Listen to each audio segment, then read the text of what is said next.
Ladies and gentlemen, I'm so glad to be able to join you this evening, but I'm extremely sorry that I'm not there in person, especially as I know you are meeting in the majestic surroundings of York Minster.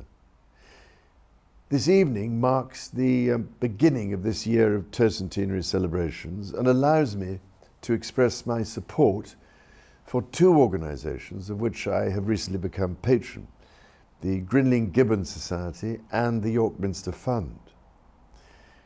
For over 50 years, the York Minster Fund has worked tirelessly to raise funds to support the work of preservation, restoration and conservation of York Minster, which of course is one of the great buildings of the world. From the underpinning of the tower in the 1960s and 70s to the restoration of the magnificent Heart of Yorkshire West Window in the late 1980s and the recently completed Great East Window, the fund has sought to ensure this magnificent building is both preserved and accessible for generations to come. Now the fund is working on another of those great medieval windows for which the Minster is so rightly famous, the St Cuthbert window. Throughout these projects, the fund has also worked to maintain the skills that are needed to carry out this work of restoration through its programme of support for craft skill training and apprenticeships. And that brings me, ladies and gentlemen, to one of York's most famous craftsmen, Grinling Gibbons.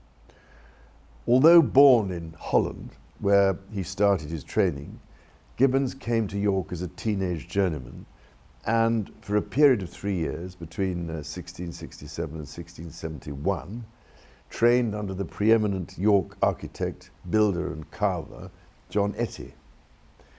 While he then moved to Deptford to pursue his career, his connection to York never faded, and he returned frequently.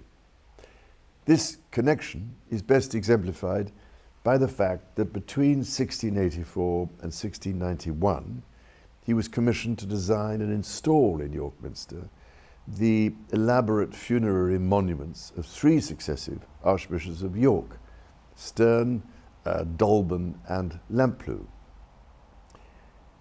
As we celebrate the 300th anniversary of this incomparably talented craftsman, we must also celebrate and pay tribute to all the magnificent craftsmen and women who have followed in his wake and continue to do so today, leaving us with such a magnificent legacy in York Minster and beyond.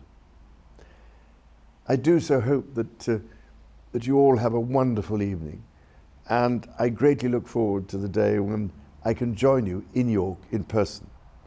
Until then, I can only send you my warmest possible good wishes.